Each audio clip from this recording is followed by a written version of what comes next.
오늘 강의를 하실 선생님은 김은종 박사님인데 밑에 보면은 고려대학교 명예교수로 되어 있어요. 근데 아직 사실은 퇴임을 며칠 후에 합니다.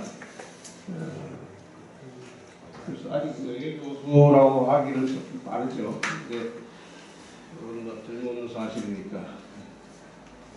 선생님은 내학 출신이에요.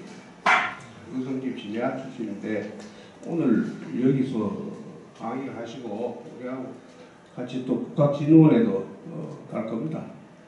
오늘 가서 많은 말씀을 나누어서 궁금한 게 있으면 질문도 해주시고, 선생님 오셨을 때 많은 걸 물어야 돼요. 우리가 평소에 궁금해하는 게 있으면은 속에만 가지고 있지 말고 이런 고명하는 분이 오셨을 때 푸는 그런 자세를 가지는 것이 좋을 것 같습니다.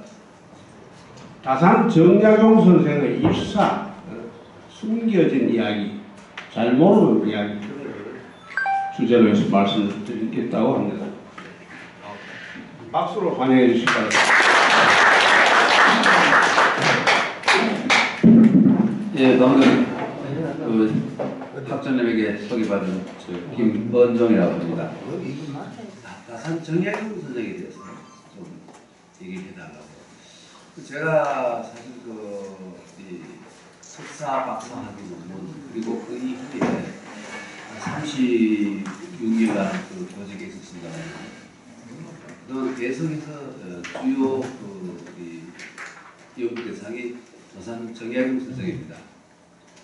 그리고 워낙 이분이 남긴 책이 500권이나 되고 학문의 세계가 넓어서 아직도 제가 그들의 학문에 대해서 완전히 이 파악을 했다고 말하기는 어려운 상황이긴 합니다만,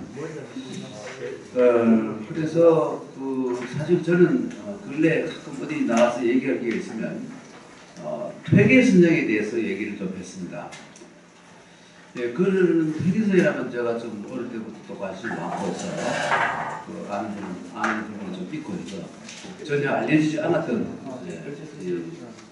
진실과 진실 아닌 그 이야기들과의 관계가 또 넓은 면이 있어서 그걸 말씀을 드리려고 했더니, 아이고 여기 사람아 여기 안동 어른들은 퇴계선생이라 반하니까네 퇴계선생에 대해서는 자네가 알아봐야 얼마나 알겠노. 그러지 말고 안동에 이거 같은 남인이면서 또 안동과의 학문적인 연관성이 있으면서 이상하게 별로 안동에서는 별로 알려지지 않는 다산 선생에 대해서 얘기를 좀 하게 이렇게 명령을 하시는 바람에 하는 수 없이 이 다산 선생을 들고 나오게 됐습니다.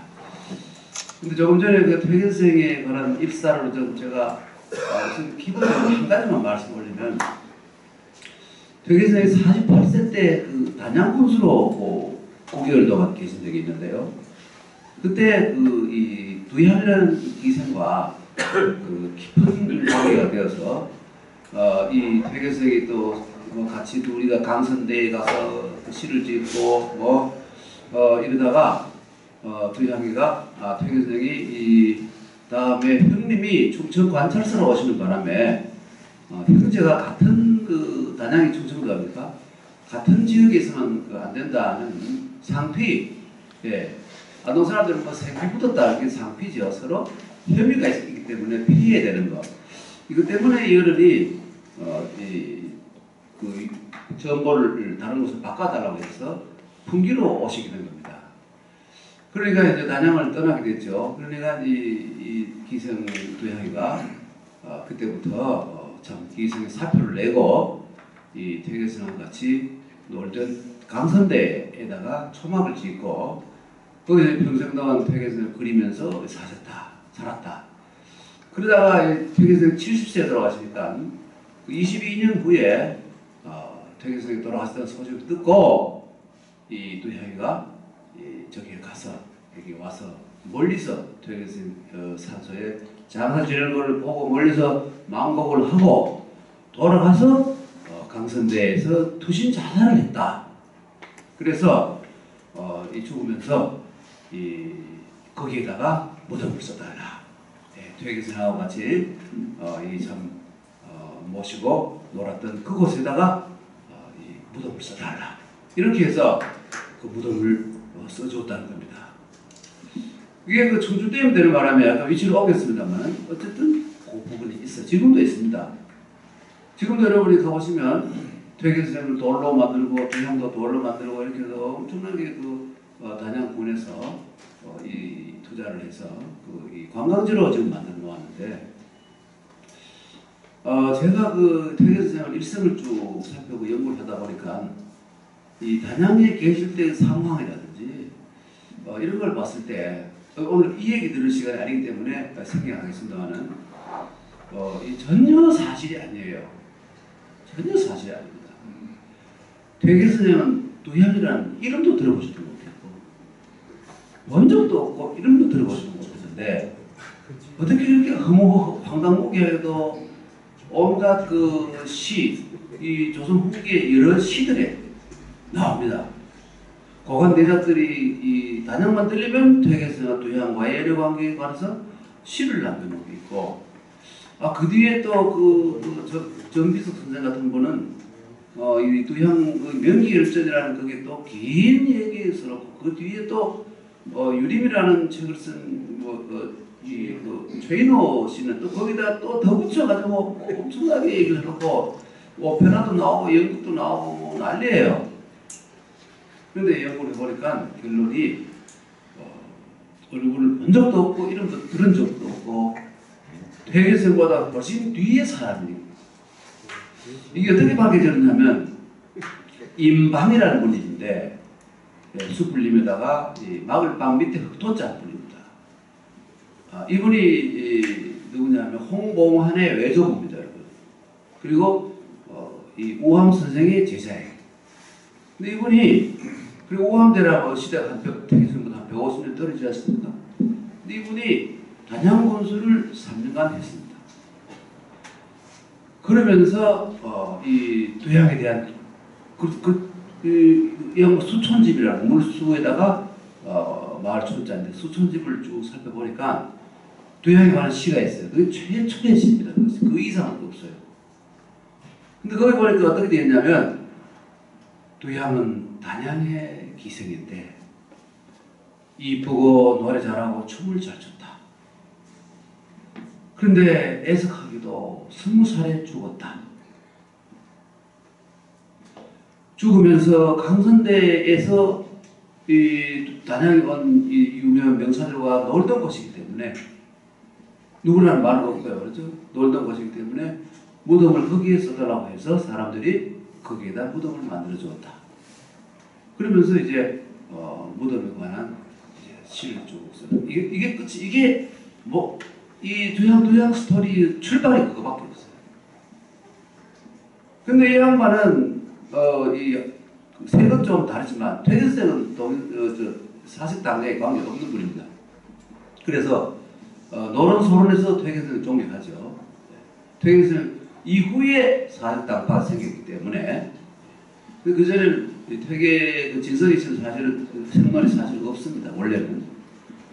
그런데 이 우함의 제자인 이 사람이 퇴계선생을 굉장히 존경했어.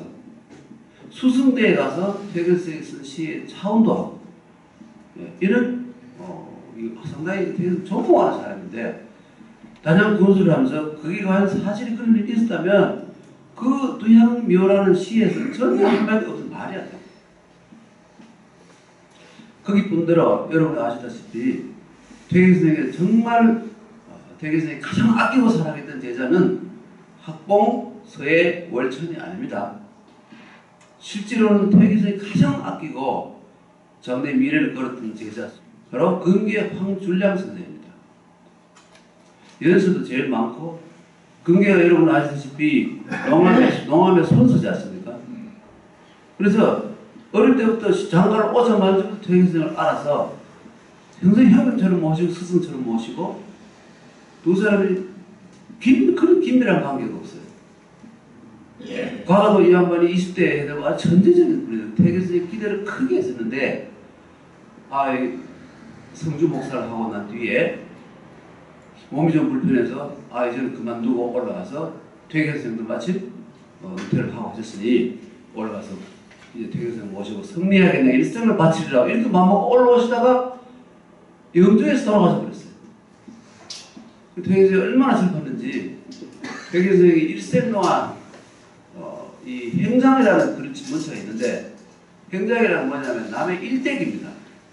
그 일대기를 퇴계 선생이 5사람밖에 안 썼어요. 명종 대왕은 쓰라고 해서 썼는 것이고 여러분 회재 선생이라든지 충재 선생이라든지 정남 조광조 선생이라든지 이런 거물대기를 쓰는데 이거는 이 금계 선생이 굉장히 자기보다 어린 제자인데 그리고 뒤에 그 안동 김씨 출신의 김병국 여러분 아시죠? 고종 때 이 영상도 이분이 조정해서 금계 선생을 좀 추승하자 하면서 퇴계 선생이 금계 선생의 관상명정에다가 직접 글씨를 쓰시면서 금계 선생직구라고 썼다. 제자에게 선생이라는 말까지 썼다. 얼마나 훌륭한 분이냐. 이렇게 하면서 이 실록에도 올라와 있습니다. 그러니 물론 이 현장에는 금계 공으로 되어 있지만 퇴계 선생이 그 뒤에 누가 꽂힌지도 알 수 없는 일이고 관상명정을 그렇게 썼다는 거예요.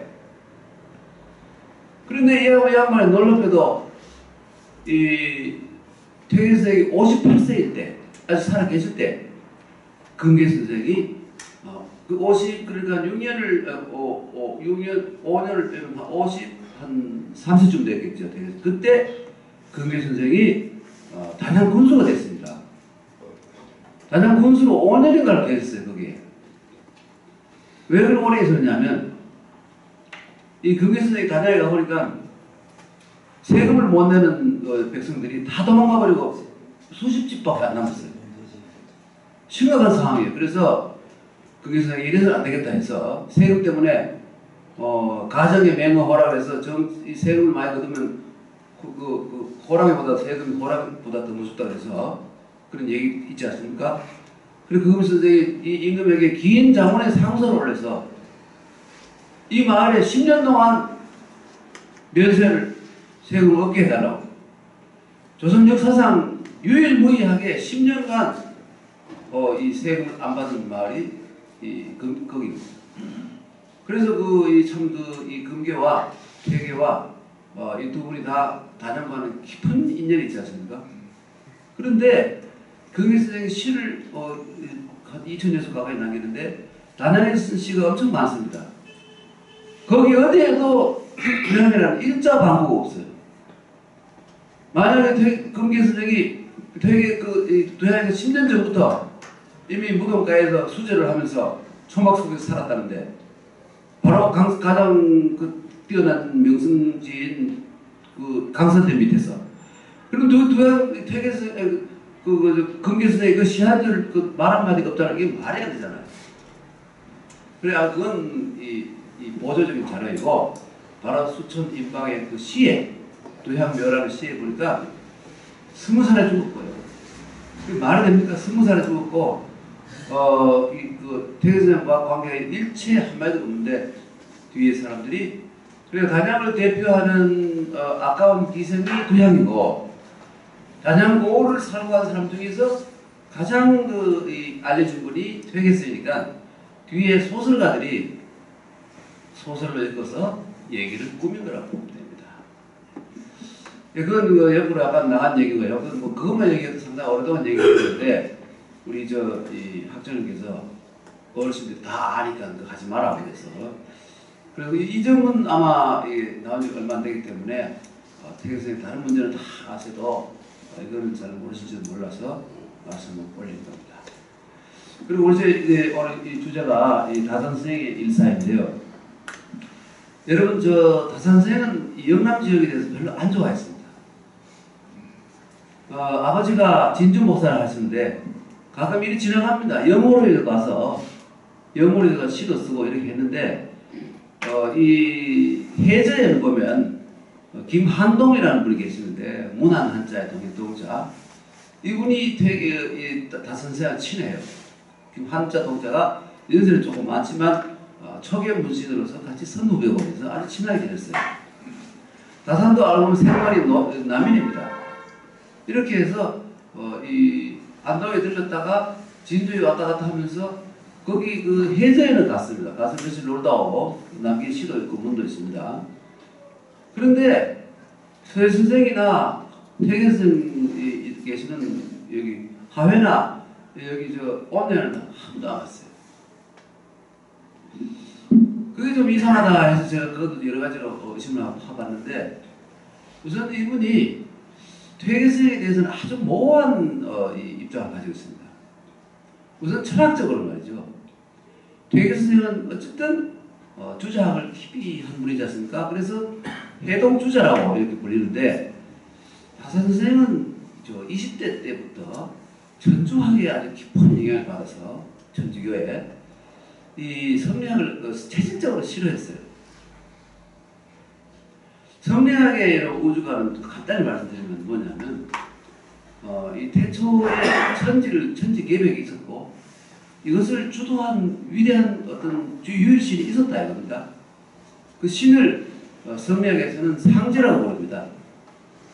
상제.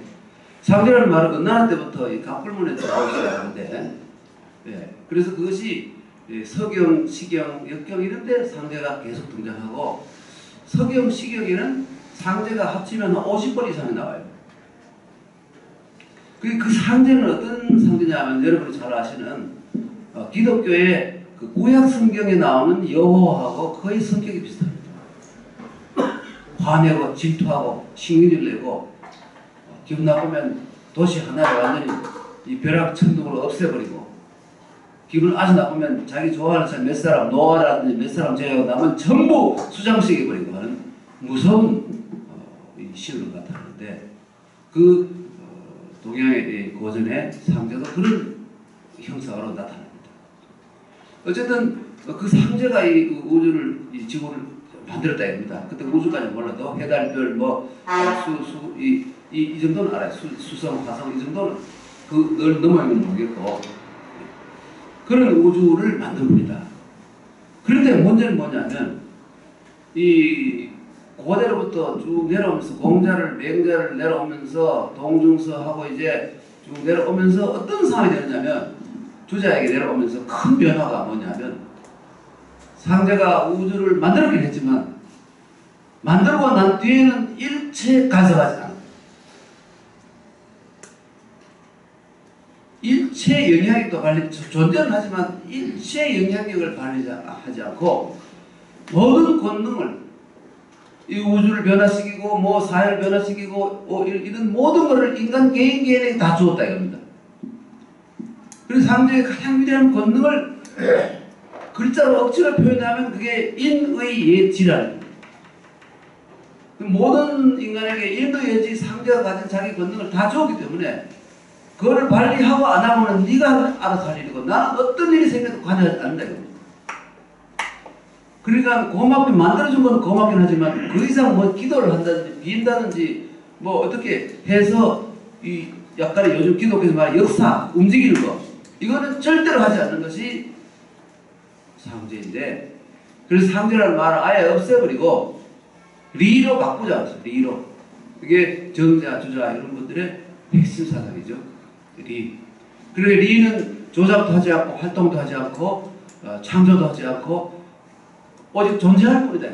어떤 상황에서 지구가 없어져도 거기에 대해서 지구를 구제한다든지 영향을 발휘하지 않는다. 이게 바로 리인데 그러면 어떻게 해요? 뭐 상대의 그런 권능을 받은 인간이 어떤 상황에서도 인의 예지를 발휘해서 측은지심, 소호지심, 사양지심, 시비지심을 확대해서 세상을 좋은 세상을 만들어 나가고 평화공존해야 된다. 이게 바로 유학의 핵심. 신이 도와주고 없습니다. 감사하긴 하지만 절대로 움직이지 않는다. 주자가 이렇게 말해놓고는 한 번은 또 어떤 상황이 있냐면 주자의 어리집에 어리라는 엄청난 책인데 보면 어떤 제자가 물었습니다. 리와 기의 관계를 좀 알려주십시오. 그랬더니 사단 측정이 있는데 사단은 인의 예체입니다. 리집안이고 실정은 기지발이다. 이런 묘한 말씀하세요. 그리고 바꾸면 그게 뭐냐면 기도 바란다는 뜻이에요. 이발 기발을 할 때 기도 그러니까 한쪽에서는 절대로 움직이지 않는 존재만 할 뿐 일체 역사하지 않는데 또 어떤 제자가 물었을 때는 리도 바란다 그랬습니다. 리동한다. 퇴계선생은 양쪽에서 바로 리가 바란다, 리가 동한다는데 감동을 했어요.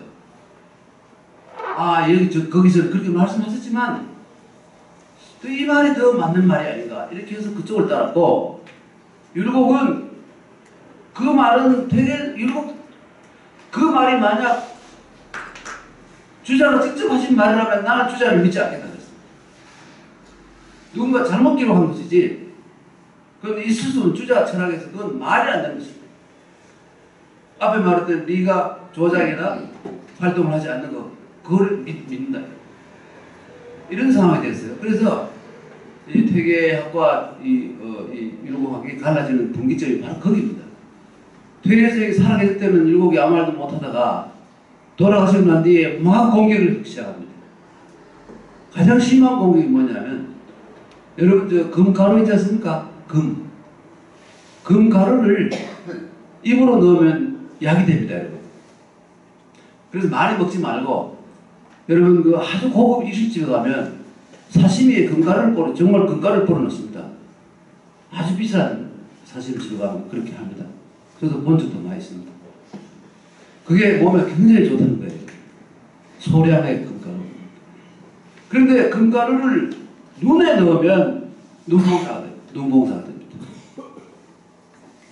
그러니까 이 불교의 이야기인데 율곡이 얼마나 몸에 야매를 차고 참 독하게 퇴계선생을 공박하느냐 하면 퇴계선생은 리가 바로 금가루인데 퇴계선생은 입으로 안 넣고 눈에 넣어버렸다. 다른 말하면 퇴계선생이 가장 이 학문의 핵심인 리기 문제에 있어서는 퇴계선생은 헛발질했다 이거예요. 이렇게 가지고 이게 근데 문제는 뭐냐면 이 리기 문제는 수천 년 수만 년 토론을 해도 답이 안 나옵니다. 끝이 안 나요. 죽고 난 뒤에 영혼이 있느냐 없느냐 그런 문제랑 마찬가지로 이건 답이 없어요. 그러니까 끝까지 평행선으로 갈 수밖에 없는 것이죠. 그런데 율곡 그 다산선생은 퇴계선생을 처음에는 별로 안 좋아했어요. 그러다가 이 기도 천주교 신자라는 저것 때문에 그 많은 사람들의 공격이 있으니까 임금이 정조대왕이 다산선생을 보호하려고 일부러 그러니까 이 노론 벽파 그러니까 주자하기 위해 다른 학문은 인정할 수 없고 천주교들은 정주해야 된다 하는 그런 무서운 시국관을 가진 노론 벽파 사람들은 대표적인 그 목표가 누구냐면 화살의 끝이 정헌 금대라고 하죠. 정헌 이가환 선생과 다산 정행 두 사람을 죽여야 된다고.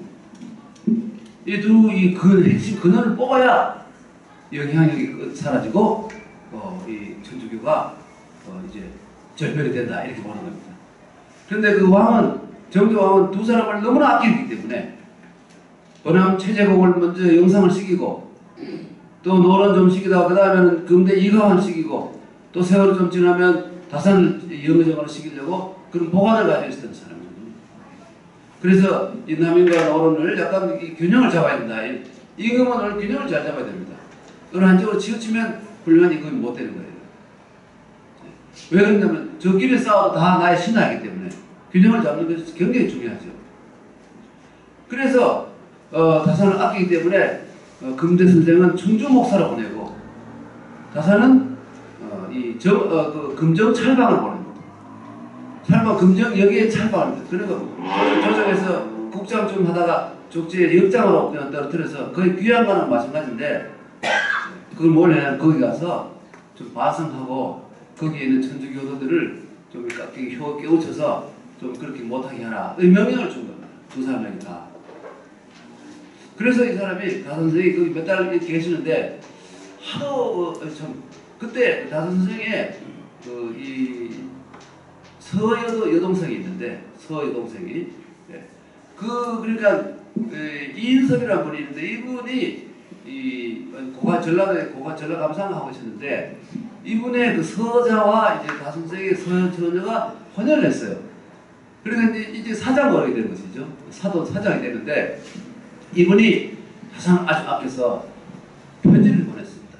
여보게 이렇게 다음 자네가 궁지에 몰리는 거냐 가슴이 아픈데 거기 가거든 주자책을 찾아서 좀 읽는 척이라도 해라. 주자를. 그리고 이 양반이 거기 가서 주자를 찾아봐요. 촌에 주자책이 없어요. 근데 뭐 이웃집 영감이 퇴계집을 가지고 있는데 앞부분에 편지 부분만 좀 있고 나머지는 없어요. 앞부분에 한두 권 나와 있어요. 그래서 그걸 빌려가지고 매일 하루에 편지 한 장씩 봐요. 보면서 그 느낌을 적어 놓았습니다.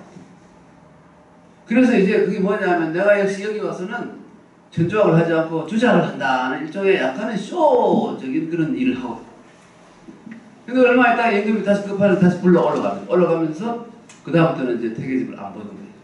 근데 그 보고나 한 30장 정도의 이 편지를 읽고 감상문을 독후기를 쓴 것이 도산사숙록이라는 책입니다. 그러니까 거기에서 퇴계에 대해서 공부를 좀 했는데 보니까 물론 전에부터 알았습니다만은 퇴계 선생이 위대한 그 철학보다도 생활 철학에 있어서 관념 철학보다도 생활 철학에 있어서 정말로 따뜻하고 온화하고 정말 겸손하시고 뭐 이런 면을 확실히 알게 된 거예요. 그래서 특히 또 퇴계 선생이 이 사단을 리지발이고 칠정은 기지발이에요. 근데 율곡은 뭐냐면 사단 칠정이 전부 기발이에요. 기가 말한 것이지 리는 말하지 않는데 왜 자꾸 리를 말한다고 말하느냐 이래 되는 거예요. 그래서 그런 문제가 생기는데 다 선생이 그때부터는 퇴계 선생에 대해서 관심을 가지고 했지만 그리고 리가 말한다는 것은 뭐냐면 리가 다시 쭉 올라가면 상제가 되고 천주가 되고 상제가 되고 리 발언 직전에는 태극이라고 불렀습니다. 리와 태극이 이꼴입니다. 그러니까 리를 조금 뒤로 올라가면 그 명칭을 태극이라고 태극이 조금 더 올라가면 한나라 때는 천주라고 불렀고 더 올라가면 천이라고 불렀고 공자시대 논에 보면 전부 천이다. 이 천이 14번 나옵니다. 그 다음에 이제 서경 시경으로 올라가면 상제가 한 5, 60번 나오죠. 그 같은 명칭이 변화내라고 그랬어요.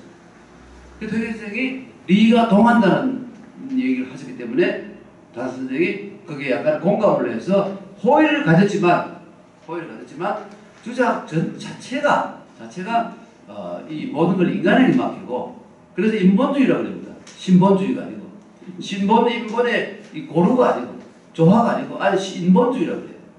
인본주의가 극단에 가게 되면 뭐냐면 무신론까지 가버립니다.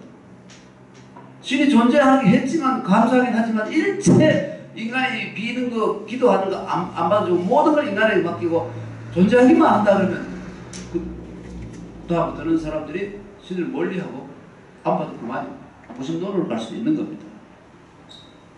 성리학에 끝까지 가버리면 무신론이 될 가능성이 커요. 그런 상황인데 하여튼 이분이 천주교도라는 혐의를 받아가지고 이장 실제로 있는지 아닌지는 아직도 답이 없습니다. 지금도 최근에도 제가 논문 심사를 했는데 그 문제를 가지고 어떤 서울대학의 사회학과 교수가 원고지 300장을 써가지고 심사를 맡겼어요. 그 다산 선생이 말하는 이 상제 이 과연 뭐냐? 많은 사람들이 글을 썼는데 답이 없습니다. 이렇게 보면 이렇고 저렇게 보면 저렇고 답 한 가지 여러분께서도 관심 많은 거는 다산 선생의 그러니까 이 조카 사위가 질서죠. 질서가 바로 다산 선생의 맏형이 정약현이라는 분인데 속귀거리 현자 그분의 이 사위가 바로 황사영이라고 해서 여러분 역사책에 보면 황사영 백서 사건 비단백자 이게 이 양반이 천주교도들 막 때려잡으니까 충청도 어디 산 토굴 속에 숨어 있다가 이 비단 종이에다가 이 긴 수만 자의 긴 편지를 썼습니다. 그 유명한 황사현의 격서인데 내용이 뭐냐면 북경에 있는 천주교 주교에게 소문 들으니까 당신 나라 프랑스가 이 군대가 세고 이 군함도 있다는데 그거 몇 척 끌고 와서 여기 와서 강화도 북을 와서 서울을 향해서 대포 한 10방만 쏘면 다 항복하고 우리 천주교를 신앙의 자유를 해달라고 소리 지르면 해줄 거다. 내용이 그겁니다. 조선이라는 나라는 무력도 없고 병력도 없고 완전히 껍데기 미는 나라니까 당신들이 대포 몇 번만 와서 쏴버리면 꼼짝함으로 항복할 것이다. 이런 내용이 쓰여 있습니다. 역사상 가장 문약한 상황이다. 이런 얘기 써놨어요. 그래서 그게 북경 가기 전에 들켜버렸습니다. 그래서 잡혀가지고 능지처참을 당했지 않습니까? 근데 그 사람이 바로 다산의 질서인데요. 그 천주교 사상도 다산 형제에게 배운 겁니다. 와서 처삼촌들에게 배운 거예요. 이 양반이. 천재입니다. 10대 이전에 진사시 합격해가지고요. 정교대왕이 불러서 하도 똑똑한 천재를 가지고 손을 잡았습니다. 그리고 너가 앞으로 크면 내가 중용하겠다 이런 말도 했어요. 그때부터 이제 이 황사양은 몇 달 동안 여기 비단으로 감아가지고 손을 안 씻었다는 그런 얘기가 있습니다. 그 정도로 천재. 근데 이분이 황사양 백서 속에서 정약용 역사를 쭉 쓰면서 그 천주교도들의 현황을 보고를 하기 때문에 이 사람은 겉으로는 배교를 하고 탄압도 하는 척하지만 마음속에는 죽어도 사라지지 않는 깊은 믿음이 있습니다. 여기서 났어요. 그것도 한 증거이긴 하지만 알 수가 없죠. 그래서 다산이 죽으면서도 마지막에 쓴 자기가 60대에 쓴 겁니다만 죽을 때까지 교정을 했던 자찬 묘지명에도 끝부분이 상제를 섬겨라. 소사상제. 밝게 상제를 섬겨라. 근데 문제는 뭐냐면 이 소사상제 네 글자가 시경에 나오는 글자입니다. 근데 그 다산에 말하는 상제라는 것이 시경에 나오는 그 상제인지 천주교의 상제인지 이게 모호한 거예요. 이런 관계로 이 다산이 귀향을 가서 어디를 갔냐면 처음에는 장기로 갔습니다. 장기로 가야 한 1년도 안 돼가지고 바로 황사양 백서 사건이 터지자 이 처삼촌이가 다시 잡아 올려가지고 다시 심사를 한 심리를 한 겁니다. 그리고 다산도 아마 거기에 두드려 맞고 뭐 고초를 많이 당했을 거예요. 예, 옛날에는 무조건 고문이지 않습니까? 그런데 보니까 특별한 증거가 없어요. 다산의 형님이 결국은 처참 사형을 다 했는데 셋째 형님이 정약종이라고 이분이 어떤 사람이 쓴 편지 속에 우리가 며칠날 어디 모여가지고 이 미사를 드리는데 이거를 비밀히 해라. 만약 내 동생이 알면 큰일 난다. 이런 기절이 있었어요. 이것 때문에 살아난 거예요. 다산을 옹호하는 사람들 이거 봐라. 형이 쓴 편지에 이 동생이 알면 큰일 나니 고발한다든지 잡아올 올 테니까 이 동생을 모르게 해라. 이런 기질이 나오지 않느냐. 이거 선해줘야 된다. 그래서 다시 전라도 강진으로 가서 18년 동안 있게 됩니다. 그런데 지금 오늘 제가 말씀드리고 다산 일사를 말씀드린다는 게 또 다른 이런저런 얘기를 했는데 그 일사를 말씀드려야 되죠. 이건 뭐 책에 나오지도 않고 별로 아는 거 아니거든요. 제가 오랫동안 이 문제 다선생의 삶이나 이런 걸 천착이죠. 천착을 하다 보니 제가 알게 된 건데 다선생이 그 귀향을 가서 처음에 주막집에서 살다가 그 다음에 상민들의 자식들이 글을 배우고 싶은 애들이 좀 있어요. 그래서 걔들을 불러가지고 이제 이 술집 뒷방에서 글을 가르쳤습니다. 가르치다 보니까 이항래라는 그 친구 젊은 애가 있는데 그 부모가 보니까 너무 고마워서 이 학년은 그러면 술집 뒷방에 우리 집에 와서 계시면 어떻습니까? 그리고 강진 귀향 같으면 위리안치가 아니기 때문에 위리안치는 움직일 수가 없습니다. 예, 바로 재영이 씨 이참 가람생 같은 분은 위리안치가 돼가지고 어떤 거기 울타리 들어오는데 밖을 나갈 수가 없어요. 기가 막힌 상황이죠. 그래서 산수 구경만 하고 나갈 수가 없는데 다산은 강진 안에서는 마음대로 다닐 수 있어요. 좀 다양한 일이죠. 유리한 지가 아니기 때문에. 근데 알고 보면 뭐냐면 조선의 다산에 거기 보면 너는 확실한 죄가 있는지 모르겠지만 반성하는 의미에서 거기에 강진에 있는 천주교도들을 말로 좀 잘하고 해서 교도 종교를 버리게 하라는 그런 임무를 준 겁니다. 그러니까 다닐 수가 있죠. 뭐 실제로 그렇게 하진 않았습니다만은.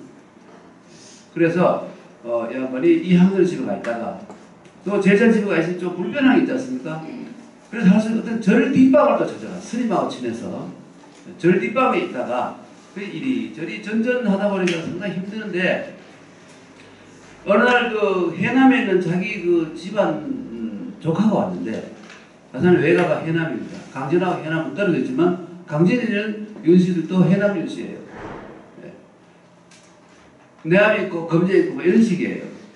네. 같은 저 의성김이지만 그런데 이 집안 천재 조카가 하나 왔는데 몸이 아파서 이 같은 윤씨니까 몸이 아프니까 얘를 좀 요양을 할 수 있는 산중턱에 있는 집에다가 이 좀 쉬라고 이 같은 그 일가니까요, 그죠? 내 앞 사람이 검제 왔는데 검제 뒤에 그 좋은 그 별장이 하나 있어요. 그거 막 몸 아프니 거기 쉬어라 이런 이 상황이 마찬가지인데 그게 오늘날 여러분이 가끔 가서 보시는 국민들이 꼭 한 번씩 들러보는 코스가 되어버린 다산 초당입니다. 윤씨들 거죠. 다산 그때 그 조카가 와 있는 거를 위 문병을 갖다가 보니까 너무 마음에 드는 거예요. 그래서 그 주인한테 윤단이라는 주인에게 그 아들 둘 사람에게 날 좀 봐달라고 또 이 양반이 워낙 그 뼈가 많은 분이라 시를 수십 수를 지어줍니다. 한 20, 30수를 지어줘요 시를.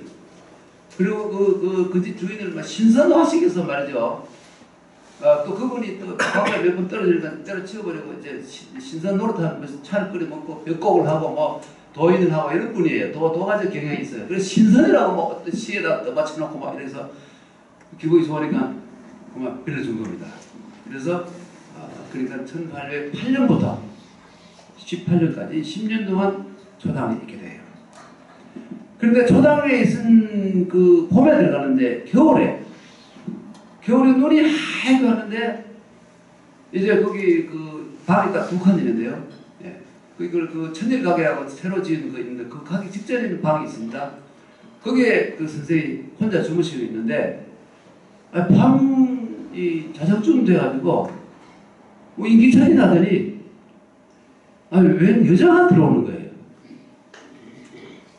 그래가지고 이거 어떻게 된 일인가 싶어서 이래 보니까 뭐 천하 일생은 아니지만 상당히 그 강진 시골에서는 도저히 볼 수 없는 그 정도로 아주 빼어난 인물이 여자가 들어오는 거예요. 그리고 보면 이 여자가 아이고 날씨 많이 춥잖아요. 그러니까 이불 소리 들어가도 되느냐?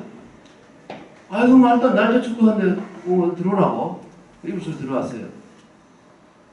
그래 이래서 그 다음에 이제 뭐 이 어떤 상황이 벌어졌냐면 가만히 있어봐라. 이게 도대체 뭐 이 여운가 이게 뭐가 만져보여 알면 사람 맞는데 이게 이상하다. 근데 그래가지고 뭐 요즘 말로 하면 이게 웬 덕이냐고 뽀뽀를 한번 하려고 하는 상황인데 갑자기 뒤통수가 막 띵한 게 양수리에 있는 마누라가 갑자기 생각나는 겁니다. 갑자기 생각나 정신이 번쩍 한 거예요. 근데 그 마누라가 어떤 마누라냐면 다산이 자기 아들들에게 쓴 편지에도 가끔 나와 있는데 아주 편협하고 독하고 매몰차고 인정사정가 없는 사람입니다. 마누라가. 그리고 이 마누라가 이 봉상홍 씨인데요. 그때 그 노론의 아까 홍봉한 뭐 이런 하고 아주 가까운 집안인데도 묘하게도 그 집안은 남인을 해요. 참 재밌죠. 그래 남인이기 때문에 혼인을 하게 됐는데 그러나 이 사람이 남인에 속하긴 하지만 다산의 이 장인이 워낙 그 당시 최고 권력자인 그 홍씨 가문이기 때문에 벼슬을 합니다. 과거에 금지하지 못했는데도 벼슬을 하더니 함경도 병만 절도사까지 해요. 요즘 바로 군단장입니다. 이렇게 되니까 그 집 딸이에요. 외동 딸이에요. 외동 딸. 이 장인 이거 처사촌 뭐 처남 처사촌이 엄청 고관들이에요 전부 다. 예. 처삼촌도 마찬가지고 홍익환이지 않습니까? 그러니까 저 다산 부인이 부잣집 딸에다가 또 장군의 딸이어서 올 때 다산집이 그 한 4, 5대 벼슬을 못했습니다. 원래 서울에 살다가 벼슬이 떨어지니까 남인의 그 줄을 잘못 써서 남인의 줄 서다 보니까 벼슬이 안 돼요. 그래도 본인도 못나게 했겠지만 생눈이 시원찮으니까 벼슬이 안 되니까 하는 수 없이 거기 남양주 그 옛날에 경기도 광주 땅입니다만 거기로 마제라고 마현에 내려온 겁니다. 농사를 지을 수밖에 없는 상황이 돼서 온 지가 벌써 4대가 됐어요. 그러니까 뭐 형제도 많고 하다 보니 가난하잖아요. 근데 장가를 잘 가는 바람에 많이 가지고 온 거예요. 그래서 다산이 그 일대에다가 지금 거기 서종면이라고 있는데 거기 보면 그 유명한 소설가 황순원 선생의 기념하는 거기 소나기 마을이 있습니다. 그 일대에 별장이 있었습니다. 큰 농장이 있었어요. 마누라 가져온 걸로 봐야죠. 예. 자기는 그게 장가를 잘 가는 바람에 마누라가 큰 돈을 가져왔으니 벼슬 하기 싫어졌어요. 그 다산도 많이 떨어졌습니다. 과거 시험에 여러 번 떨어졌어요. 절망도 많이 하고 아유 그만 때려치우고 가도 그만 거기 그 농장에 들어가서 그냥 농사를 짓고 살았으면 이런 시도 많이 써놨어요. 여러분 뭐 그 위대한 천재 율곡 선생이 구도 장원을 해서 9번 장원을 하고 한 번도 떨어진 적이 없는 줄 알지만 여른도 대과에 떨어졌습니다. 떨어져서 시름에 빠졌을 때 퇴계 선생님께서 그 시험 떨어진 거 가지고 그렇게 그 저상을 하느냐 힘내라고 이 격려의 편지도 보내게 나와 있어요. 그리고 이런저런 그 많은 자료를 읽다 보면 별별 그 정확한 사실을 다 알게 되는데 퇴계 선생님이 위한 편지를 쓰면 있어요. 그러니까 뭐 시험 마치면 합격이다면 다 헛소리예요. 그거 아닙니다. 다산생각은 그런 위대한 천재도 시험에 여러 번 떨어져서 포기하려고 하다가 아버지가 끝내 벼슬을 하라고 끝내 밀어붙이고 해서 할 수 없이 어쩌다가 결국 이제 28세 대학과에 입장합니다. 근데 28세는 좀 늦죠. 뭐 서예수생 23세, 4세 뭐 훌륭한 분 20대 초반에 다 됩니다. 그런데 이미 30 가까이 퇴생 33때 엄청나게 늦은 거예요. 시험장에 완전히 영감이 온 거랑 마찬가지입니다. 그런 상황이 됐어요. 그 퇴계생은 내기 만성형이겠죠. 그렇죠? 다른 분들 서예 같은 이런 분은 아주 그 재기 발랄 천재형이고 율곡도 그렇습니다만 어쨌든 모든 것은 끝이 나와야 개관 논정이라고 관두공을 덮어봐야 그때 사람을 평가하는 것이지 초반전에 뭐 아무리 잘 나가고 뭐 이건 문제가 아니잖아요. 인생에는 원래 그렇다고 생각합니다만 그래 마누라가 갑자기 생각나는 거예요. 또 한 번 또 혼이 난 적이 있어요. 자기 아버지가 장인이 경상도 병마 절도사를 하는데 그래서 그대로 그때 그분이 군대를 어디에 두고 있었냐면 진주에 두고 있어서 다산이 진주에 갔습니다. 진주에 갔다가 과거에 극장에 전이에요. 결혼을 벌써 18세 때 했고 자기 17살 마흔에 12살 됐는데 진주에 가서 보니까 얼마나 색향입니까? 그래서 또 절도사의 사회가 왔다고 기성견들이 뭐 아양 떨고 난리 쳐가지고 기분이 엄청 좋아서 촉성에서 술을 진탕 먹고 말이죠. 신나게 잘 놀았어요. 뭐 수청도 당연히 들었다고 봐야 되겠죠. 그랬는데 그 뒤에 서울에 와봐요. 그날 자기가 그렇게 신탕 마시고 놀던 그날 자기 딸이 죽었어요. 근데 이 양반은요 얼마나 솔직한 사람이냐면 그 아픈 마음을 또 그대로 다 적어놔요. 그 딸의 그 죽음을 슬퍼하면서 한 글을 써놓고 거기다 또 거기 써놔요. 그게 내가 거기서 기생 끼고 신나게 놀 때 이거 내가 죽었으니 내 애비가 참 이거 애비가 아니다 말이지만 미안해 죽겠다 막 이런 또 써놓습니다. 참 대단한 그 옛날 어른들을 보면 요즘과 좀 많이 다른 것이 자기 사실 그 뒤에 막 숨기고 싶은 이런 것도 그대로 다 써요. 여러분 저는 여러분 그 난중일기도 여러분 자세히 읽어보면요 이순신 장군이요. 이순신 장군이 첩이 3시나 있었습니다. 둘은 공식적인 첩이고 첩 하나는 그 내산노래라는 첩은 서울에서 이제 이 아주 엄청나게 노래 잘하고 춤 잘 추고 해서 이 돈을 많이 벌었어요. 기생이 원래 여러분 아시다시피 기생이 그 정규 처음이 노예들인데 노예 중에서 노비 중에서 아주 이쁘고 똑똑한 애들만 뽑아가지고 이제 교육을 시켜서 15살 때부터 이제 교육을 시켜서 20살 때부터 이제 영업을 시작합니다. 그런데 아까 그 두양 같은 경우는 말이죠. 20살 때 이제 영업 시작하자마자 되었다 이런 때문에 말이 안 되잖아요. 그런데 제도에 의하면 아주 그 업무에 충실해야 50살 때 정년퇴직입니다.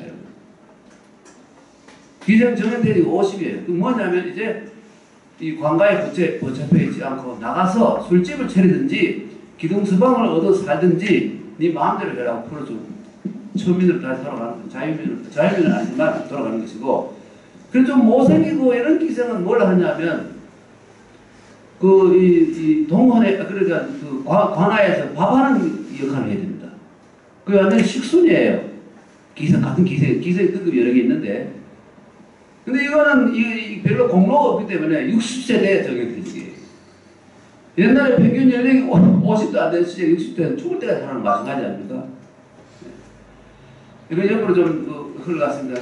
아까 솔직함을 얘기하다고 말씀드렸는데, 어느 날 들으니 부안에 있는 이순신 장군이 전라 좌수영에 있었는데 부안에 있는 기생이 아기를 낳았다는 거예요. 그래가지고 이게 이상하다. 내가 그년하고 만난 지가 4, 5개월밖에 안 되는데 이게 아기를 낳았다.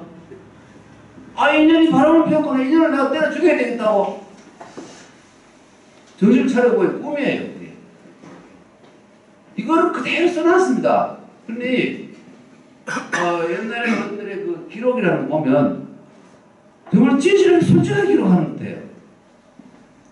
뭐 숨기고 이런 거 없는데, 그런데 보면 뒤에 어떤 상황이 생기냐면 그 후세 사람들이 보면 문제가 될 만한 거를 뒤에 문집을 낼 때 다 없애버려요.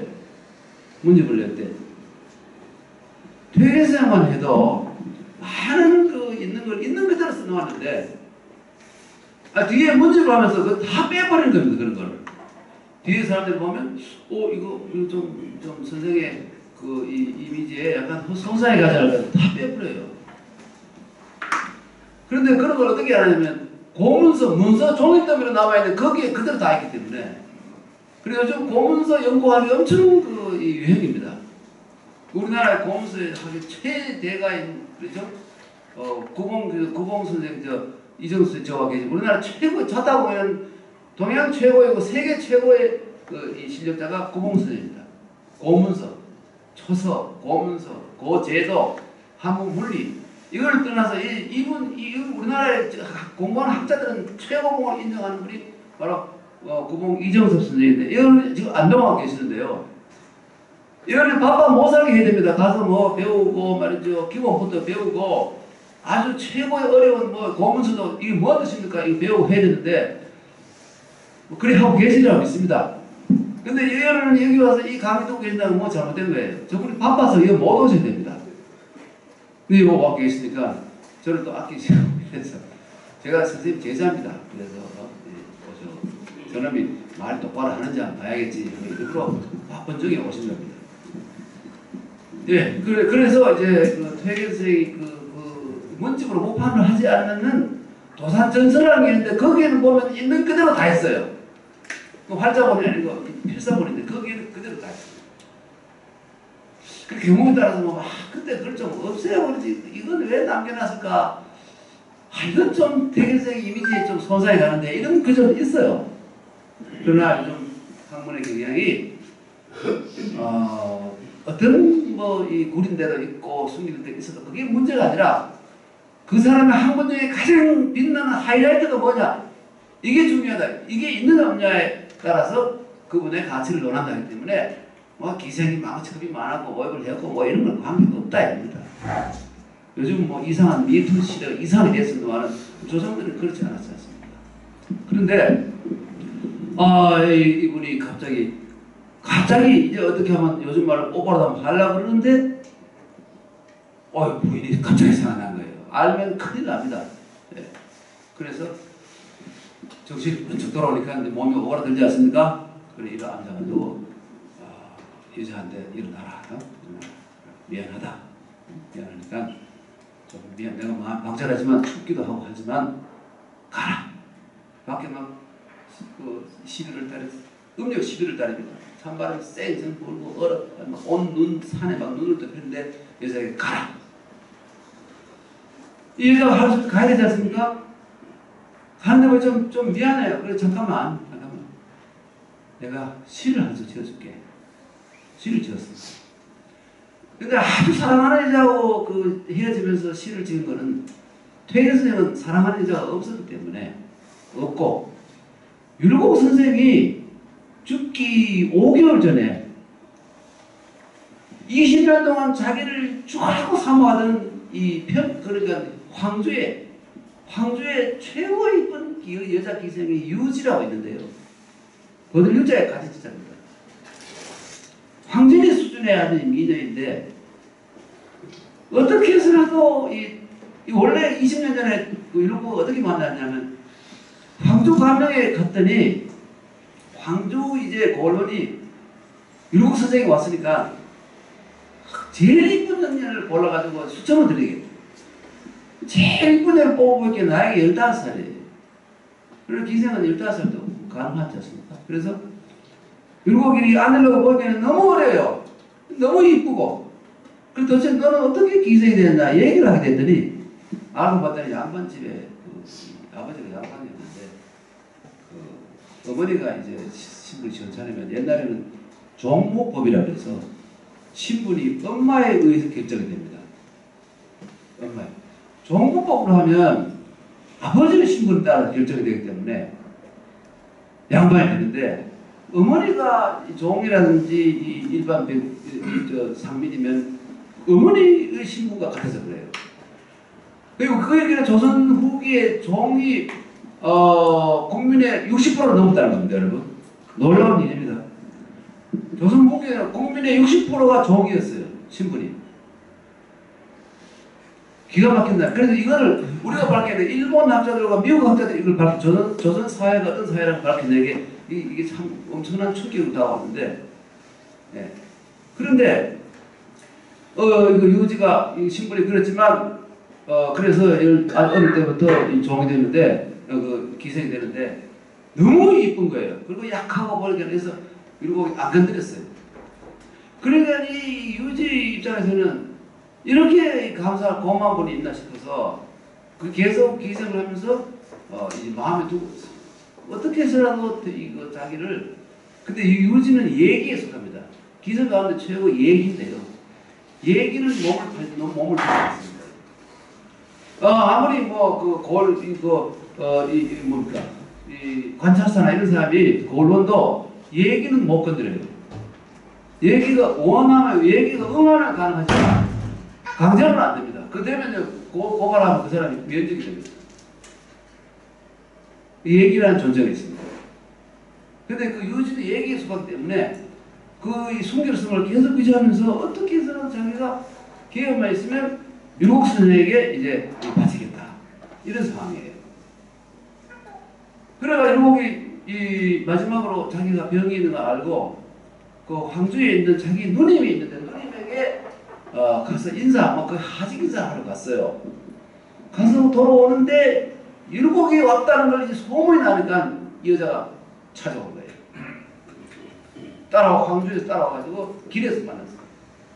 길에서 만나고 그 다음에 거기서 오랜만에 하고 얘기 다 했는데 그 다음 또 그 옆에는 절에 가서 또 몇 시간 앉아있다가 날 좀 저으니까 이제 가라. 갔는데 양반이 와서 어떤 객주집에서 자고 있는데 자시가 11시 하시 합니까? 자시에 유지가 찾아왔어요. 나는 어때? 저러니까 나를 머리 좀 풀어달라. 머리 풀어달라. 나중에 뭐 죽건 말 상관은 난 근데 모시고 싶어 내 소원을 이뤄달라고 왔어요.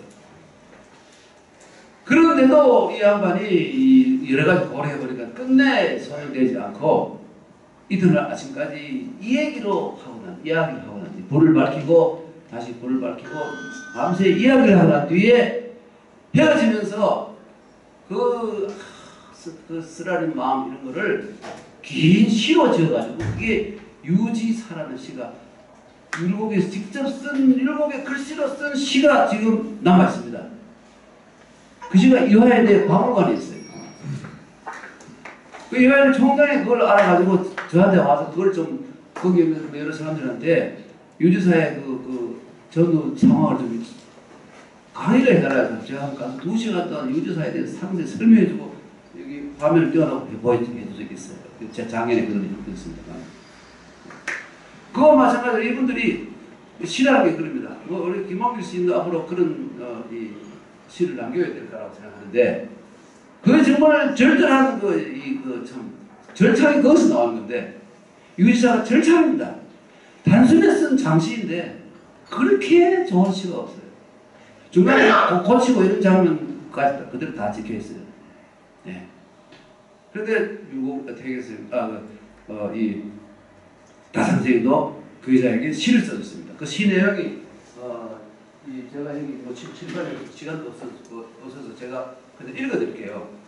설산신처 일지화 우리말하면 눈 덮인 산계곡의 한송이 매화인들 눈 덮인 산에 핀 한송이 백매화 얼마나 아름답습니까?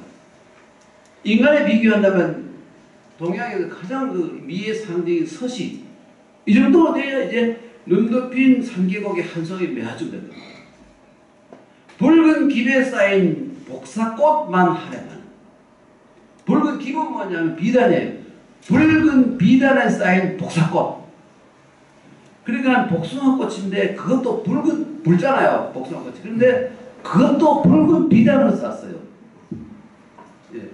그런데 복사꽃보다는 자기가 볼 때는 못할 것이다. 이게 무슨 말이냐면 아무리 그 서시가 이쁘고 하다 한들 실제로 서시가 그 당시에 서시 같은 여자가 있다 한들 지금 나에게 찾아오지 않고 나에게 찾아온 여자는 서시보다 매화보다는 못한 복사꽃이지만 얼굴이 볼돌이하고 말이죠. 몸이 달아있는 복사꽃이 지금은 나한테 더 낫다 이겁니다. 이 시를 참 재밌게 쓰죠. 그러니까 아무리 훌륭하고 뭐 해도 내 물건이 아니고 내가 어떻게 할 수 없어요. 그거는 이게 더 중요하다 이겁니다. 그래서 자기가 돈을 뭐 100억을 가지고 있더라도 한 푼도 안 쓰고 있으면 아무 의미가 없고 적으면은 뭐 10년 뒤에 갖는 적으면은 100억은 암송이고 주머니에 있는 10만 원이 더 중요하다 이런 뜻이죠. 의미가. 그냥 아무리 이쁜 여자보다도 지금 나를 찾아온 몸이 달아있는 복사꽃처럼 몸이 달아있는 이 여자가 더 낫다. 이렇게 해서 드디어 어떻게 이 교합을 하려고 마음을 먹는 상황인데 여기까지죠. 그런데 그 다음에 뭐냐면 갑자기 마누라는 사람을 말에 정신이 번쩍 돌아와서 그 다음에 쓴 시가 내 마음 그러니까 차심이작 금강철 뭐냐면 내 마음이 이미 금강철이 되었으니 여러분 금강철은 쇠 중에서 가장 단단하면서 제일 차가운 겁니다. 갑자기 정신이 번쩍 돌아와서 몸이 완전 굳어버린 거예요. 마누라를 생각하고 굳어버린 거예요. 그러니까 그 다음 마지막에 종유 풍로 내 여하 이건 무슨 말이냐면 누가 이 풍로를 가지고 와서 이 다시 막 돌려가지고 이 철을 다시 데워서 뜨겁게 해서 다시 그 여자가 이제 교섭을 하게 막 옆에 와서 막 요즘 말하면 막 누가 친구가 갑자기 너 자네 왜 그래 하면서 비아그라를 한 줌 가져가 막 이 벌레가 집에 더 넣어줘가지고 꿀꺽 삼키고 막 정신 빙빙 돌고 이렇게 하는데 나는 안 한다 이게 다시 한번 드리면 눈 덮인 산계곡의 한송이 매화인들 붉은 깁에 쌓인 복사꽃만 하려면은 만족한 것이죠. 근데 갑자기 이제 이 전구에 와서 내 마음이 갑자기 금강철이 되어버렸어요. 풍로가 있다 한들 너를 어떻게 하겠다. 내가 풍로가 있어가 나를 데려도 난 너를 건드리지 않겠다. 이걸 지어가지고 마누라가 보면 기뻐했겠습니까? 예. 그 현의 능마라 그래서 말을 막 하다가 절벽 끝에가 말을 딱 스톱한 거랑 마찬가지죠. 위기 일반으로 딱 스톱한 거예요. 이 시를 지어서 시를 줬어요. 여자에 주고 지필문을 주고 문을 딱 닫았는데 문을 딱 닫히는 순간에 뭐예요? 그게 꿈이에요. 사실이 아니고 꿈이었어요. 일곱은 사실이었는데 다선생이 이게 꿈이었어요. 그러니까 다선생이 이제 신유년에 1800년에 잡혀가지고 고문당하고 귀양 가고 또 왔다 하다 보니까 벌써 8년째 그만 부부 생활을 못한 겁니다. 나이가 이때 48세인가 했는데 또 그때 다선생이요 그 건강 그 비결이 들깨를 사흘에 한 마리 잡아먹었어요. 들깨를. 이 완전히 개의 힘으로 살아가거든요. 그러니 이거는 누구한테 배웠냐면 여러분 이 신학파에 보면 이용 후생학파 있고 거기 그 대표자가 그러니까 연암 박지원 선생인데 박지원 선생을 아침에 지르던 박재가 북학 이랬어요. 박재가가 옛날에 다사에게 가르친 거예요. 게를 잡아서 내장을 다 빼고 거기에다가 된장하고 뭘 넣어가지고 다시 약간 묶어가지고 그걸 콕 삶아가지고 그거 이제 어떻게 뭐 방법이 있는데 그걸 먹으면 정력 왕성해지고 어떤 상황에서도 산다. 이게 갑자기 자기가 힘 빠지고 책을 마시다고 어지럽고 힘 빠지면서 이게 생각이 나서 먹었더니 정말 정력이 막 왕성해지는 거예요. 그래서 저기 흑산도에 와 있는 자기 형님이 정약 전이라고 둘째 형님이 와 있었는데 형님도 이렇게 해주셔서 편지를 써가지고 상세히 그 계좌고 와가지고 먹는 거. 개는 들개가 요즘 그 유기견이 온 사방에 있어요. 안 키워도 돼. 산에 가면 개를 쳐주니까 뭐 잡아가지고 개 잡는 법도 가르쳐놨어. 뭐 함정을 퍼가지고 어떻게 하고 그거 다 상세히 써놓고 사흘에 한 마리씩 잡수죠. 사흘에 한 마리 먹기 힘든데 어쨌든 늘 달아놓고 먹으라. 그래서 이 양반 두 형제가 결론적으로 말씀드리면 놀랍게도 우리 지존 선생도 광양이 거기서 귀양가 돌아가셨지만 지존 선생이 경상도 이 선비들로 귀양 가서 돌아가시건 안 돌아가신 간에 귀양 가서 소실을 두고 자식을 낳고 하는 거는 거의 없었습니다. 지존 선생이 없었지 않겠죠? 근데 이 두 형제는 다 이 개업을 얼마나 많이 잡았는지 다 자식을 다 낳았어요. 놀라운 일이에요. 정말 놀라운. 이런 사실은 사람들이 잘 알 수, 정말 이 고치고치 안 보면 알 수가 없는. 그리고 이 양반은 그 정약전은 흑산도에 있으면서 사실 우이도 흑산도 같은 구역인데 우이도 있으면서 이게 힘이 나니까 여자를 하나 얻어가 애를 둘을 낳았어요. 귀한 계기. 그리고 거기서 죽어버렸습니다. 네. 그리고 다선생이 이제 이 얘기 넘어가는데 다선생이 이 꿈을 꾸고 난 뒤에 마음이 맹성한데 몇 해에 가지 않아서 한 1, 2년도 안 되는 것 같지 않고 정확한 시기는 안 나오는데 갑자기 어떤 여자가 심지어 그 사실 꿈이 아니라 어떤 여자가 찾아왔어요. 찾아와서 보니까 얼굴이 좀 하도 햇볕에 타서 좀 깜잡잡하긴 한데 자세히 보니까 굉장히 자색이 뛰어나요. 그러니까 이게 아까 말한 붉은 김에 쌓인 복사꽃 수준이 되는 거예요. 이상한 일이잖아요. 근데 여자가 왜 왔냐 했더니 제가 빨래하고 밥에 들으러 왔다는 거예요. 그게 어떻게 됐냐 물었더니 자기 남편이 배를 타고 다니다가 과보고 생가하고 20살도 안 되는 20살 안 된 여자가 생가하고 돼가지고 이걸 어떻게 할까 하다가 저기 가까운 곳이니까 남당포라는 곳인데 강진만에 남당포인데 거기에 폭포에 거기 사는 거예요. 남편이 죽어버리고 정상 가보고 돼가지고 애도 없고 올드할 데 없으니까 소문 들으니 요즘 말로 청와대 그 비서관을 근무하는 분이 다선생이 승지 벼슬 하다가 들어왔거든요. 그거 혼자 사시는데 뭐 제자도 짓고 한데 아무도 없고 빨래 줄 사람도 없고 뭐 고생한다 하더라. 그럼 내가 가서 그 도와드리면 되지 않느냐. 이래서 왔다는 거예요. 그 다선생이 그걸 마다할 수가 없고 해서 받아들인 겁니다. 그리고 그 여자의 신분에 대해서 뭐 처음에 어떤 사람은 처음에 주막집에 노파가 있는 노파의 딸이 아닌가 뭐 온갖 이상한 소리 하는데 아무 근거가 없고 주막집 강진 사람이 아니고 남자포 사람이기 때문에 알 수가 없어요. 어쩌면 그 주막집 그 노파의 딸인데 그 남자포에 시집 갔다가 과거가 되는지 그것도 그건 알 수가 없습니다. 다선이 그렇게 상세히 기록하면서 이 여자에 대해서는 한마디 기록이 없어요. 무서운 사람입니다. 알고 보면. 좀 위대한 뭐 업적을 남긴 사람은 다 독한 데가 있어요. 자기 형님 중에 가장 좋아하고 친했고 이 머리가 가장 뛰어났던 정약종인데 셋째 형. 다산 500권 책 속에 정약종이라는 이름이 안 나옵니다.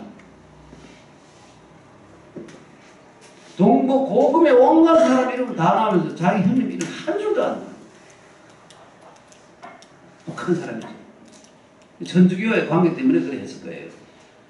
그런데 할 수 없이 이 여자 뭐 하겠다니까 뭐 해서 그리고 오래 있다 보니 제자들은 다 낮에 와 공부하러 다 내려가요. 마을에 내려가요. 그러니까 이제 둘이만 남게 되는 거예요.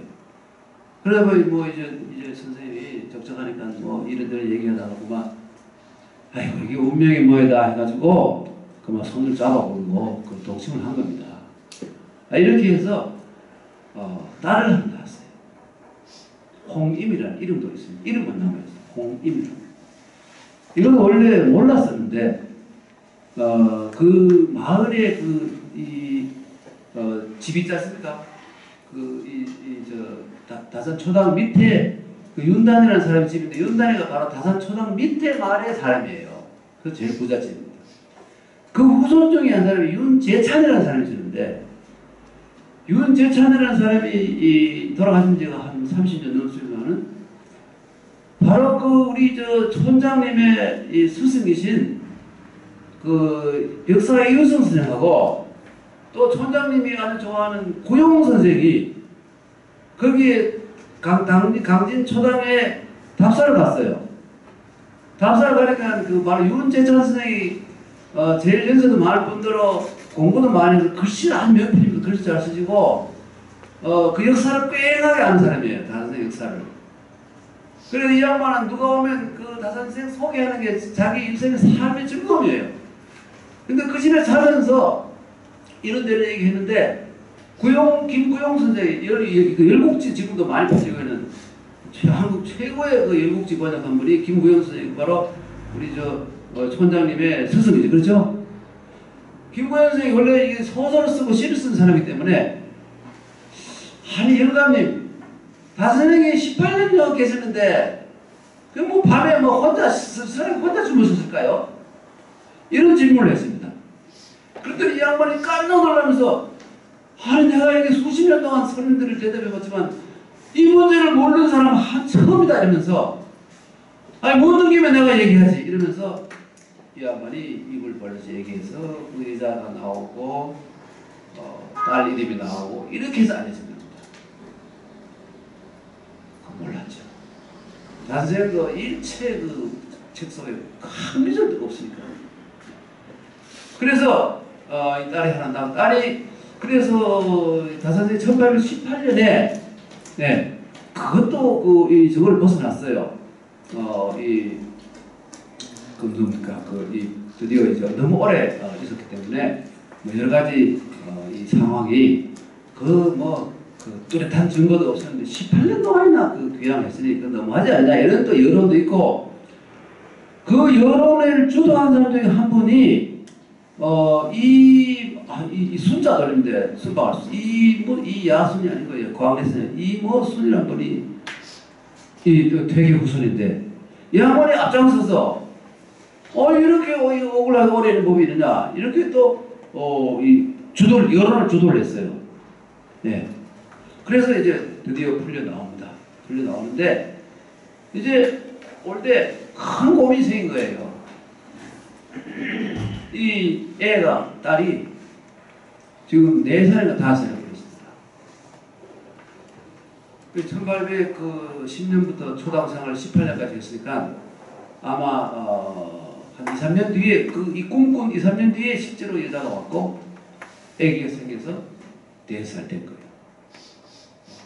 그리고 이 어떻게 해야 되느냐 심각한 고민이잖아요. 그 애가 없다면 두고 오겠는데 애가 어린 애가 있으니까 이거 어떻게 해야 되나 고민하다가 에이 뭐 혹시나 이 마누라가 지도 늙었으니 이제 아량을 발휘할 수도 있지 않겠는가 이렇게 해서 데리고 왔어요. 오는 길에 왔습니다. 근데 오자마자 어떤 상황이 생기냐면 즉시 고향 앞으로 가 이러더니 어디 영감이 있다 하냐고 막 난리가 나고요. 제가 보진 못했습니다만은 분명히 막 영감은 화를 내고 어디 있다 뭐 동네 소문도 이게 뭐 귀한 가서 애 낳아가지고 이런 일이 세상에 있냐면 나는 뭘 보냐고 막 펄펄 뛰고 난리가 난 거예요. 그래서 할 수 없이 다선생이 방법을 못 찾았어요. 근데 이분이 얼마나 어떤 분이냐면 성격이 정말 아까 편집하고 무섭다 그랬잖아요. 바로 자기 윗동서가 바로 이 정약 종의 부인이잖아요. 유씨 부인, 이씨 부인 둘이 있는데 원래 유씨 부인이 애를 낳고 죽어버린 바람에 후처로 온 이씨 부인이 그 정약 종의 전처가 난 아들을 둘하고 딸하고 셋을 기르면서 옛날에 그 후처들은 참 훌륭해요. 전처보다도 오히려 자기 안 낳은 자식을 더 생각해주고 더 키우고 그래서 그 전처 자식들이 너무 고마워서 후처 자식보다 더 효도하는 경우가 우리나라에 아니면 6.25 사회는 우리나라 아니면 전 세계 그런 미덕이 없으라고 봅니다. 그런 분이 굉장히 많아요. 네. 영두 조정생도 말했죠. 자기보다 몇 살 차이 안 나는 계모를 평생을 돌아갈 때는 끝내 잘 모시고 아들보다 더 잘 모시고 이렇게 예가 얼마나 많아요. 안동에 찾아보면 엄청 많습니다. 그 이상함이 무슨 장화 홍련전이랑 나와가지고 무슨 계모는 다 나쁜 년이고 막 이상하게 돼 있으면 그 안동 지역의 정서하고는 완전히 다른 거예요. 후처가 오히려 전처의 그 뒤를 이어가지고 아들을 더 잘 봐주고 자기 낳은 애보다 더 잘 해주는 경우가 굉장히 많았지 않습니까? 그 옆으로 나간 얘기고. 그래서 이 남편이 참수장하고 아들도 정하상 또 정하상 둘째 아들인데 맏아들도 죽고 정하상은 뒤에 죽습니다만은 그게 이제 그 남편하고 맏아들 죽고 딸 하나 아들 하나 데리고 이 여자가 얼떨떨 없으니 다산집에 오릅니다. 왜 다산집에 왔냐면 다산이 벼슬을 몇 년 했지 않습니까? 옛날에 월급 받았는데 그래도 몇 년 쌓이고 다산한테 부인이 부자니까 이거 밥 빌어 먹을 때가 그거밖에 없으니까 그거 찾아온 겁니다. 즉시 쫓아내버렸습니다. 자기 조카 지려고 윗동서인데 즉시 쫓아내. 너들 때문에 우리 집안이 망했는데 어디 무슨 낯짝으로 여기 와서 나타나냐. 즉시 쫓아내버렸어요. 무슨 칼 같은 홍씨 부인이. 그러나 다산이 그걸 알기 때문에 아들들에게 편지 쓸 때 너무 많은 너무 편협해서 뭔데 나를 사랑하는 건 좋은데 그죠? 나를 사랑하는 건 좋은데 너무 편협하고 말이지 이렇다고 써놨어요. 너 엄마를 잘 모셔라 말이야. 그래서 좋겠나. 그래서 다산이 할 수 없이 이래 들어보니까 마을에 마침 이가인데 이생이라는 사람이 강진에 뭐 볼 일이 있다 그래요. 그쪽으로 볼 일이 있어. 그래가지고 아이고 찾아가 잘됐다 해가지고 노자돈을 줘서 이 모녀를 다시 남당포 거기 가면 뭐 일가 친척이 있으니까 안 살겠나 그리 좀 보내다오 강진을 보내라. 그래가지고 이제 이 양반이 그건 뭐 어렵지 않지 않습니까? 데리고 가서 가요. 그런데 이 양반은 가다가 이 강진을 가기 전에 전라도 장성이라는 장성에 이 양반이 다른 데 가면 여관에 자지만 옛날 사람들은 여관 음대 가면 아는 집을 지정가라 그래서 아는 집을 찾아갑니다. 네. 그래서 거기 가면 사람이 있어가지고 뭐 며칠 있어도 되고 뭐 밥은 다 줍니다. 안동에서 그걸 제일 잘한 집이 옛날에 가까운 시 인천가 거기 아닙니까? 거기 그 옛날에 그 본 사람들 그 사람들이 손님들이 벌벌 했대요. 밥 먹으면 배고프면 거기 가서 밥 주고 또 뭐 어디 일가 친척 뭐 조금만 걸리면 거기 가서 가면 다 밥 주고 경우에 따라 노자돈도 주고 이랬다는 거예요. 인심이 후하게 짝이었다는 겁니다. 인천가게. 오늘 아마 오후에 뭐 행사가 있다는데요. 다 잘 아시겠지만. 예, 그런데 어쨌든 이 장성에 그게 누구냐면 그게 그 울산 김씨 그러니까 인천 선생의 조상이에요. 직계 조상은 아니겠지만 그건 확인 안 해봐서 모르지만 양반이 그 위에 김좌랑이라고 해요. 좌랑 이조 좌랑 좌랑 뭐 좌랑의 후손이 그 마을에 이제 지주가 있는데 바로 이 박생이 양근에 사는 박생이 집안 지저가 뭐야 그걸 찾아갔어요. 그가 이제 하룻밤 자는데 이 사람이 보니까 뒤에 뭐 잠옷을 입은 여자가 하나 있고 애가 있는데 저기 누구냐 했더니 저기 그 정승지 그 소실이었는데 아이고 올라갔다가 한 칸에 날아가서 쫓겨나가지고 지금 고향 가는 길이라고. 가면서 그러면 정승지는 쫓겨났단 말이지. 그러면 이 사람아 그러면 내가 맡으면 어떨까? 올 때할 데 없다니까. 자기가 부자거든요. 그게 이 양반도 그럼 당신 능력대로 당신이 한번 해보라고. 그래요. 그래 밤이 깊어가지고 이 양반이 그 여자가 들어갔습니다. 들어가서 수작을 걸었더니 즉시 은장도를 꺼내가지고 말이죠. 임이 죽일로 말이지. 나를 몰라. 내가 정성지 내가 소실이다 이놈아. 이 천원에 이놈아 돈 몇 푼 있다고 이놈아 나를 뭘 봐 이놈아 당연히 내가 죽어서 내 피를 가지고 내 얼굴에 바라고 이놈아. 아이고 이 양반이 사람 살리라 대면 도망을 갔다. 그리고 이 양반이 그 길로 일어나가지고 시끄럽게 애가 깼을 거 아닙니까? 데리고 그 길로 바로 한밤중에 그대로 치고 내려가 버려. 그리고 박성이 놀래가 따라가가지고 죽을 죄를 졌다고 내가 당신 앞으로 이따지 하면 안 돼. 아이고 알았습니다. 아이고 끝내 잘 모시죠 해가지고 둘이가 여기서 중간에 가다가 남당포를 안 가고 다른 초당을 가자는 거예요. 그 초당에 가서 자기가 거기서 어떻게 살아보겠다는 거예요. 뭐 풀풀을 캐먹고 살든지 뭐 어떻게 살겠다고. 그러니까 박성은 초당에 들떠나고 가버렸고 두 이 모녀가 초당에서 얼마나 살았는지 모르는데 초당에서 살다가 도저히 이제 살 방법이 없으니까 그 뒤에 행방불명이 되어버렸습니다.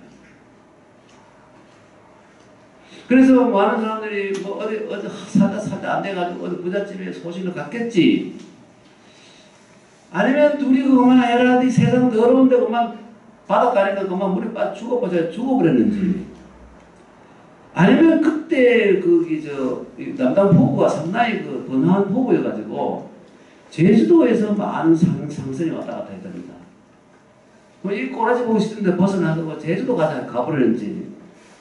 아니면 또 외국 일본사이나 뭐 배도 있었으니까 그거 타고 외국으로 가버렸는지 일본 가는지 중국 가는지 완전히 행방불명이 되어버렸어요. 근데 지금 찾지 못하고 그 후손들이 나타난 사람도 없고 끝내 모릅니다. 그래 뭐 애가 크다 죽어버렸는지 뭐 전혀 완전히 물에 빠졌다고. 그런데 문제는 이걸 어떻게 알게 됐냐. 강진에 있던 어떤 시인이 다산을 삐딱하게 본 거예요. 세상에 여자 하나를 자기가 간수를 못해? 그래 와가지고 쫓겨내려와가지고 굶다가 도저히 못 견뎌가지고 행방불명이 돼버려.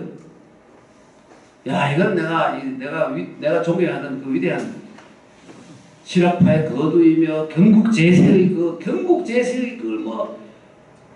여러분 경세유편한 책은 뭐냐면 우리나라의 이른바 경국대전을 다 끌어버리고 경국대전 엉터리다 이거.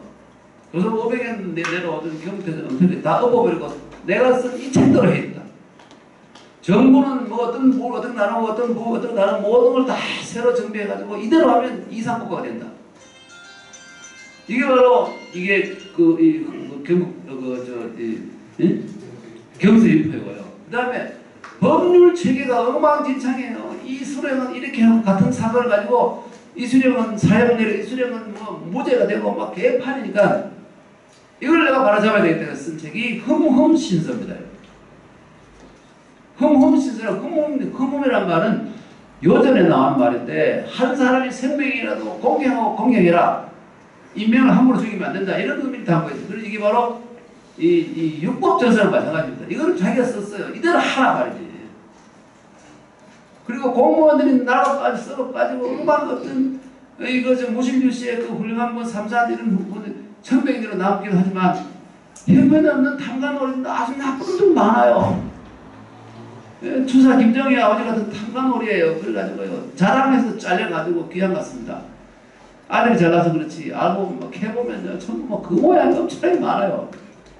탐관오리 이것 때문에 나라가 안 되니까 안 되겠다 해서 공무원을 이렇게 한다 해서 6개로 나눠가지고 쓴 게 바로 목민심서입니다.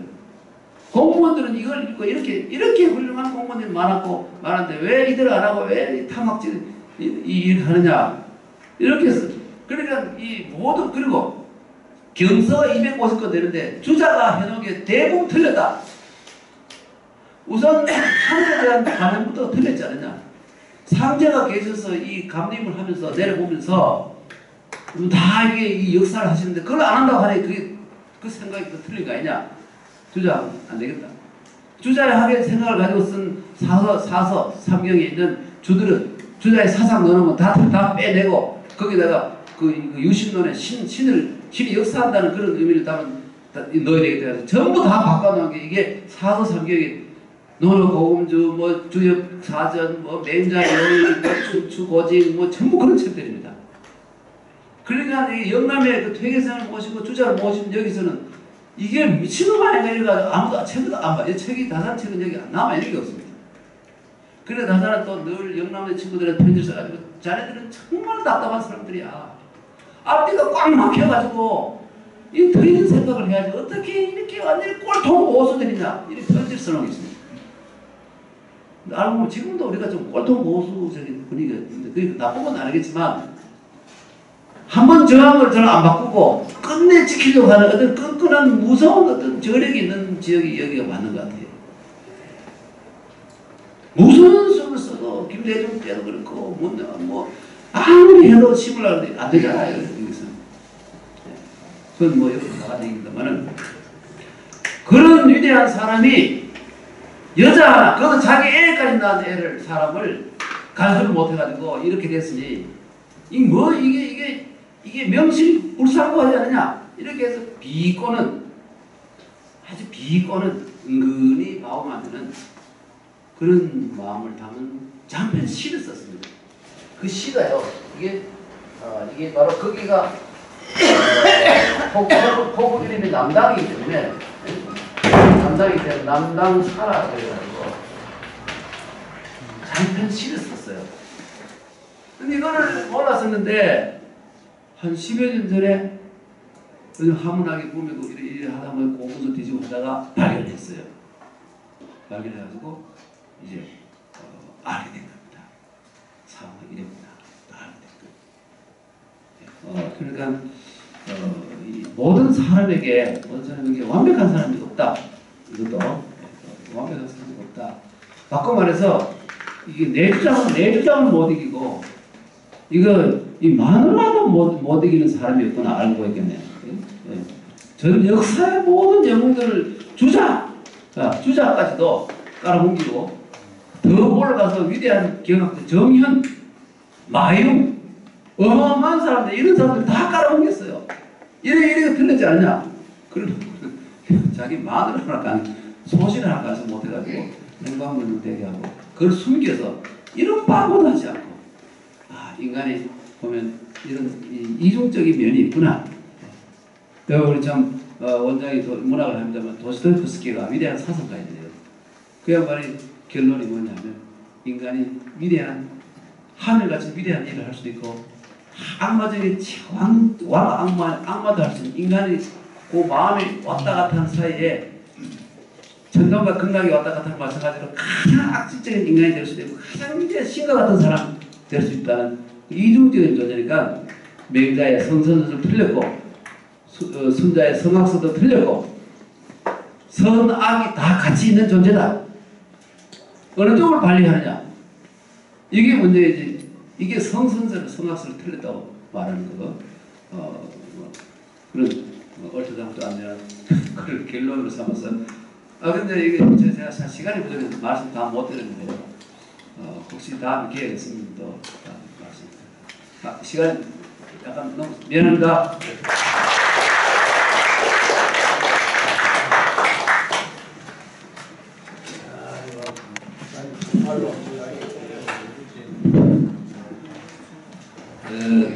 욕을 많이 하셔가지고 한 가지를 그렇게 욕을 많이 하시면 도와주는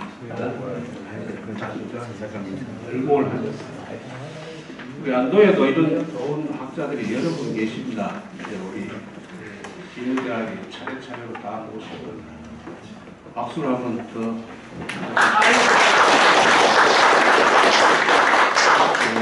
우리가 지금 식사하시면은 각 제목원으로 가야 될 분들이 많고 있기 때문에 긴 이야기를 할 수는 없습니다. 감사합니다. 여러분 마치겠습니다. 다음 주에 예고해 주세요.